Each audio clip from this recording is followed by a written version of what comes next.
Hi, Martin. Good morning. How are you? Good, how are you? Yeah, all good. Team news ahead of Sunday. How's the squad shaping up? Yeah, good. The same as he was for West Ham, apart from obviously Drew will miss out through suspension. But yeah, there's a lot of good progress from all the other players who are still long term.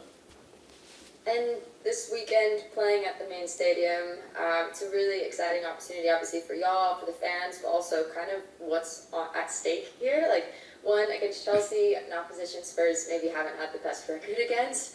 But two, potentially top three, which 2 weeks ago you said was maybe not possible, and now very much is. So how's everyone feeling? Yeah, I think as a collective, as a group, these are the games you want to be part of, and playing at the stadium is a massive thing for us as a team, as a club, to make sure that we can give the fans something that they can cheer about in a London derby. My first game there, so I'm really excited for it at the same time as the staff, as head coach. So yeah, we're really excited, and we know that we have to make sure we perform at our optimum if we want to win the game. We've got to be at our best, and the players have trained really well all week, and we'll have a couple more sessions to go for the rest of the week, and then we say where we sit when we come to Sunday. And Chelsea have looked a little more fallible this season. Obviously, 2 successive defeats, first time in a decade. But they're still obviously a threat. Where do you see their greatest threat being? Yeah, they're a wonderful team, and if anyone thinks that them losing 2 games turns them into a bad team, then you're very, very, very mistaken. They're a wonderful team. They have wonderful players. They've got a wonderful manager, and when a team, they've played Arsenal and Manchester City, 2 top teams, and in those games it's kind of nip and tuck who takes the chances and at that level, and unfortunately Chelsea have been on the back end of that, and you expect a response. You know they're going to be dangerous, and we know what the threats are going to be like. Very dynamic players in the front line, very good players in central areas. They've got some of the most decorated central midfielders in world football. So we need to be aware, and we will be, but what that doesn't do is we have to show no fear in that. We have to apply ourselves correctly and focus on ourselves and what we want to do. Hey Martin, hope you're well. Good, thanks Dan. Just casting your mind back to that game away from home back in October. Obviously really tight game, did a lot of good things in that game. I suppose, how much have you kind of grown since that, and what do you maybe need to do a little bit better to hopefully get a result this weekend? Yeah, I think, and everyone's opinion is different, so I think that in that game, we had to surrender the ball a lot, and we had to do a lot without the ball. But I thought they had lots of opportunity, lots of crosses, and a lot of final third action and entry. But I thought our performance defensively was very solid. We withstood a lot of pressure. Alongside that, you need some luck, and we did have that. And then you have a wonderful strike from a world-class player in Kira to win the game. And we've built on those performances since. We've had some really good performances throughout, obviously since then till now, and we need to make sure accumulation of a lot of things, better with the ball, braver with the ball, definitely more personality within character when we do have it individually, and then defensively we have to have the same robustness and compactness to our game. We have to be hard to beat, but we have to be front-footed, and we have to make sure that Chelsea know that they're going to be in the game. Just want to speak a little bit about Tottenham Hotspur Stadium again, because in the Super League there's probably only one team who've really cracked it so far, and that's obviously Arsenal. So what steps do you think Spurs can take going forward to hopefully start playing more games there, and obviously beginning to fill it as well, because it feels like the women's game, it is a challenge to get to the point where you're playing in front of big crowds every week. Yeah, it is, and let's not kind of dismiss that, because we can't. But I think this club has done everything. This club wants us to play at the stadium. We'll continue to do that. We will build on the amount of games we play there, because the club are behind it, the owners, the leadership, which is nice. And then to grow fan base, you have to deliver performance, in my opinion. Dan, you have to be performing consistently. You have to make sure the fans are excited to come and watch you. You have to give them an entertainment and an entertaining game where they can come and watch. And that's down to us and down to me to make sure I motivate the team and energise the team to put in their performances. And if we do that, we've seen throughout the season now, the fan base has grown home and away, and we have to make sure if we want them to come back and watch us at the stadium when we're playing, and we want to have bigger attendances, by doing good performances, you probably get that. That's brilliant. Thanks for that, Martin. Best of luck. Cheers, Dan. Thank you. And we'll go to Helen. Hi Martin, how are you? I'm good. How are you? I'm fine. So, Chelsea, the last time they had this split and beat Liverpool, I think 9-1.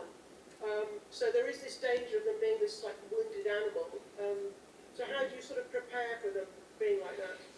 We'll prepare for Chelsea at the best, Helen. We don't. You can look at the other results in the other games, and you have to take them in isolation. Doesn't make Chelsea, as I said, a poor team because they lose 2 games. Every team loses a game, and every player can have an off day. And we need to make sure we prepare for Chelsea at the best. The games where they've played the likes of Liverpool and they've played against City and Arsenal, they created a lot of chances in them games, and in the City game did score. So we know they're a dangerous team and they're a big threat. And you said it then, when teams maybe go down, they want to respond. And they have a lot of experienced and elite players in that team, and they have a lot of dangerous players in the front of midfield line, and we have to be aware of that. And I have huge respect for them as a team, and Sonia as a manager, and we'll prepare very diligently for the game. And have you spotted any, I think we as kind of like spectators have noticed it, but have you noticed any sort of weaknesses in Chelsea this season? Yeah, there's areas we feel we can exploit as a team from the way we play, with our style of play, how we set up and how we prepare ourselves. I feel there's areas we can get into with our style of play. I never like to say that there's weaknesses in our opponent, because you probably downgrade their actual level. I think our style implemented on their style, I feel there's areas we can get into in certain moments that will cause them problems. We've been working on those aspects through the week now. And I feel like if we get into the right areas with the right quality, Alan, we can cause them problems. The last one from me is, you were talking to Dan about playing in the main stadium, which is great. And how important is being entertaining? You know, entertainment is why a lot of people spend their hard-earned cash to come and watch you guys. But some teams play in a way where you think that's not very entertaining. I'm not going to mention any names, but we know who we're talking about. And I just wonder how important that is for you when you're sort of setting up. Yeah, it's important. I think when you play at the main stadium, everyone wants to sell out a stadium 100%, Alan. But you also have to be understanding and realistic, and knowing that it takes, like you just said, and I said that to Dan then, it takes entertainment to make people come and want to watch you. You've got to be an exciting team. You, first and foremost, for this club, especially because I'm here, you have to wear the badge and the shirt with pride, and play with passion and a desire in every action. But then you have to be exciting. You have to have fans on the edge of the seats. You have to be in exciting games where people want to come and watch. And they'll want goals. We don't obviously want goals going in our net, but they want to see goals being scored, and they want it to be a really good game for the neutral. And we have to make sure that we can entertain fans by doing that, not just through performance, by connection, not just by connection, then through in terms of behaviour. And if we do that, I feel we can continually grow the fan base. But also we have to understand that it takes time to do that. You can't just go from playing in a stadium and just think you're going to fill it instantly. Brilliant, thanks very much. Cheers, Helen. Thank you. Thank you. Thanks. Go to Charlie. Hi Martin, you okay? Good. How are you? Great, thank you. Yeah, you said recently, and kind of alluded to it a bit earlier, that Spurs aren't a Champions League team yet. Yeah. But you are very much in that conversation, and if you beat Chelsea on Sunday, you'll be even more thoroughly in that conversation. So I guess I just wanted to get your perspective on what makes a Champions League team, or what would make Spurs a Champions League team. Yeah, you need, and that's just me being honest. I think I could sit here and say to you, okay, yeah, we are, and we haven't been in that position yet, and you have to earn the right to be in that position. Are the players doing everything they can, and the staff? Yes. And your performances and throughout the period of a season probably dictate where you should be. Is there ambitions to be in the Champions League? Yes. Do we have a long-term vision to be sustainable in the Champions League? Yes. But you need to build a really strong formula and foundation around the playing group on and off the pitch to give you that opportunity. And by doing that, you don't want to be a flash in the pan, Charlie, of in it, out of it, in it, out of it. You want to be consistent, and you have to build a strong squad, strong infrastructure through staff. You have to build really good rapport and relationships around the pitch to make sure that the players can perform.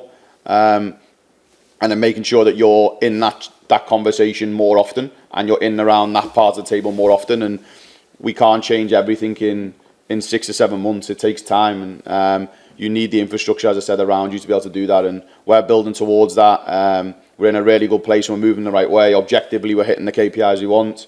And it's now making sure that we can take those steps. And if we're part of those conversations, brilliant. Do we focus on that? No. But when you get to probably the last 2 or 3 games of the season, you probably know where you're going to sit. And I think we've took really good steps this year, but there's a lot more to come because we have such high ambitions. Okay, great. Thanks very much. Thank you. Chris Cowlin. Morning, Martin. Hope you're well. Good, thank you, Chris. It feels like such a big week, such a big opportunity. Certainly, there's a possibility of going in the top 3 in the WSL over the weekend. How are you feeling yourself about this game, and what is your message going to be to the players 10 minutes before kick-off? Yeah, excited. Really excited because it's my first game as a head coach at the stadium, and I've said it before, I feel it's the best stadium in world football. It's authentic, it's iconic, and when you're stood there, you feel that when you're stood inside. As I had my interview with you the other day there. So I know it's a big opportunity for us. Is it a big game? Every game is big. Is it bigger because it's a London derby? Yes. Is it bigger because we play in the stadium? Maybe yes, for other people. You have to remove all the emotion attached to the game, Chris, and just focus on performance, which is easy for me to say because I'm not one of those players that steps out onto the pitch and plays. But I do my best to remove that pressure as much as possible and just give them really key focus points on what they've delivered so far and what we've done so far. And then if we can really put a performance in where it's just focused on us, we give ourselves a good chance. And as I said before, we're spoken about now in that light of being around that top part of the table, and brilliant, because it's credit to the players because they do unbelievable work, and I'm lucky enough to work with a strong group of players. So if we're spoken about in that talk, brilliant, but we're not focusing on anything else apart from the individual game, because the moment you get carried away and you get too far ahead, Chris, you probably come unstuck. And what's your message to the fans on Sunday, particularly those going for the game? How important is the atmosphere going to be for you? Yeah, huge. You want to make sure that there's a lot of noise there, it's hostile, and we've done that at home, and I've tried to make that a really key message every time we play at home, is that it's a hostile environment where people fear to come and they know that they're in a game. They know it's not going to be easy and they're going to have to work for any result they get. And if we can do that again, the fans will play a huge part. They'll lift the players in moments when we need it. They'll be able to stick behind the group when we're in moments of adversity. And if we do that and we perform and we show what we're capable of, I think we've got to be able to excite the fans at the same time. And lastly, Araya Dennis, of course, signing a new contract this week. You must be delighted. Yeah, it's brilliant for Araya and brilliant for the club. Shows real intention for us to develop younger players, English talent. Araya's been here now for a good few years, and I see a lot of talent in her and a lot of potential. She has a lot of work to do still. She's still very young. She's only 19 and she's got lots of work to do as an individual, but I believe she can be one of the most solid players for this club moving forward if we get her in the right place. And work ethic, ability physically and technically is very good. We just need to refine her game, and she needs a little bit more care and coaching, and I think she's getting that now. And you then need to give her the environment to be able to blossom into that player, and I think we are doing here. And I'm delighted she's going to stay here because I feel she's got a lot of potential. Best of luck. Thanks, Martin. Cheers, Chris. Thank you. Thanks, Charlotte. Hi, Martin. Hope you're well. Good, thanks. How are you? Good, thank you. Just a question about Drew Spence. Obviously suspended for the next few weeks. She's played such a pivotal role in the midfield. You know, her intensity, her kind of aggression. Obviously, particularly looking at this weekend with the need for like a strong midfield and the need to push the attackers forward to test the Chelsea defence. Kind of, are you confident that you have other options to replace the role that she plays and that you can match her intensity and tempo in the midfield? Yeah, I think you've just said everything there, Charlotte, about Drew as an individual. I think she's been outstanding, and if you're looking at individual performances on a consistent basis, I think Drew's been the standout throughout the season.